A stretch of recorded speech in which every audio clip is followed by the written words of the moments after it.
It is my distinct pleasure to welcome Umang Gupta. He is the chairman of PanIIT USA. He is also the chairman and CEO of Keynote Systems and the man who wrote the business plan for Oracle Corporation. It's a pleasure to welcome you. Good to see you, Mateen. Umang, off the bat, your role and your responsibility to carry it out so diligently in the last 4 or 5 years as the chairperson for PanIIT USA. And congratulations, I heard you're moving up to the global board as a chairman. I don't know about moving up, but they have asked me to take that on. So how do you see your role, I can't say coming to an end because you're continuing your role in the global level. So how things have transpired in the last 4 or 5 years? Well, as you may know, PanIIT is a global organization. Our membership, by definition, anybody who is an IITian is a PanIITian. And our membership is global, and therefore our structure is global. But by and large, much work gets done in individual countries. And in the United States and India, PanIIT USA and PanIIT India have their own board, their own executive infrastructure, and they essentially operate whatever programs they do. And the PanIIT global structure is a relatively virtual structure. It really, ultimately, its primary job is to help coordinate activities, sometimes take best practices from one and put them at the other, and help to essentially provide a global level of coordination. But at the end of the day, most execution of programs, PanIIT programs, takes place at the country level. And as far as PanIIT USA goes, which I've been involved with for the last 6 years, I'm very pleased to say that over the last few years I'd like to think accomplished a reasonable amount, but we have tremendous amounts left over, and we have a great new team. Raj Singh, who's taken over as chairman, also from IIT Kanpur, by the way, and Sid Chowdhury, who's taken over as president from Gunjan Bagla. This group now will be carrying the torch further for PanIIT USA. 9 more IITs have been added in the recent past to the 7 original. Right. You have more than 20,000 alumni that pretty much in the States itself. How do you see the older, if I may use that, alumni empowering, educating, influencing the younger generation that is coming from India? Well, first of all, we already have a role model for it. As you recall, a few years ago, IIT Roorkee became an IIT. And so when Roorkee became an IIT, we automatically increased the size of the boards, the representation to accommodate a representative from Roorkee, pretty much, in fact, identical to all the other previous IITs.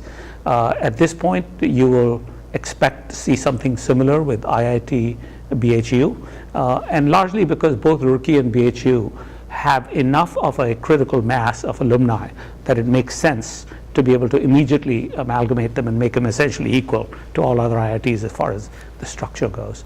However, as new IITs are formed, let's say Gandhinagar and many of the other IITs, what will happen is that there's a process by which we need to reach a critical mass of alumni from an institute. And right now, we've established up to 5,000 alumni from an institute need to have graduated before they then become part of the IIT board. Having said that, that doesn't mean that those folks aren't part of PanIIT. They're all part of PanIIT. It just means that from a representation viewpoint and a structural viewpoint, we've established a mechanism for new IITs to be added, and as they reach critical mass, for their representatives to become a part of the PanIIT structure.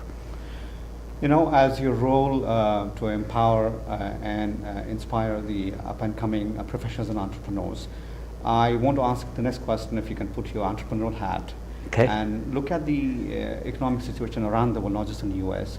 What is your take? Yeah. Well, first of all, I don't have a crystal ball. Everybody talks about the economic situation being difficult to dire. I'm not sure I necessarily fit into the dire camp, but it is difficult. But I've seen enough difficult economic situations in my life. And when I started my career in the early 1970s, there was an extremely severe recession going on in the United States. And in different countries, the things have happened that have been quite difficult. At a worldwide level, times, no question, are tough at this point. Having said that, as an entrepreneur, and especially as a tech entrepreneur, I can tell you, personally, I've never been either governed by or afraid of or necessarily driven everything depending on economic cycles. For me, what matters are technology cycles. What I mean is that if you build a new type of technology, whether it's in semiconductors or software or social networks or whatever, ultimately you are starting from ground zero. You normally build something where nobody's using it, and then hopefully one day everybody uses it. And if your entire world market is so huge, potentially long term, with this new technology, then normally you're not that governed by economic cycles. You're really governed by your technology cycles. How good is your product? How impactful if it is? What is the return on investment on it? How good you are at organizing people around you and convincing people to buy your product. And usually if you can save people money, obviously during recessions, people actually want products that can save you money. If you can help customers get new customers during recessions, people need new customers. So usually my feeling as an entrepreneur is, look, don't get afraid of or worry about economic cycles. Look to the technology, look to what you can build, invent, do something new, and then hopefully you can build a business around it. I want you now to relax, and I want to take you back to your campus days Yeah. and ask a couple of questions. Sure. Nostalgic in nature. Yeah. So if you can think back to your days on campus, what is one thing that you really remember and cherish the most? One episode, incident that happened to you personally? I don't know if I will. I'm not sure I would call it cherished the most, but I do remember it. I remember once taking on a bet with some guy, good friend of mine. You know how people eat laddus. So there's a fellow selling laddus, and so this friend of mine said, "I bet you, I can eat 10 of these laddus." And I said, "Well, that's kind of interesting, but I bet you I could eat 20 of these laddus." So, he said, "Fine, I'll take you up on your bet." So I was very confident I could eat these, even though I was a pretty thin fellow. I had a decent appetite. So I started eating these, and I think by the time I was my 7th or 8th, I was basically ready to give up. And I pretty much lost that bet.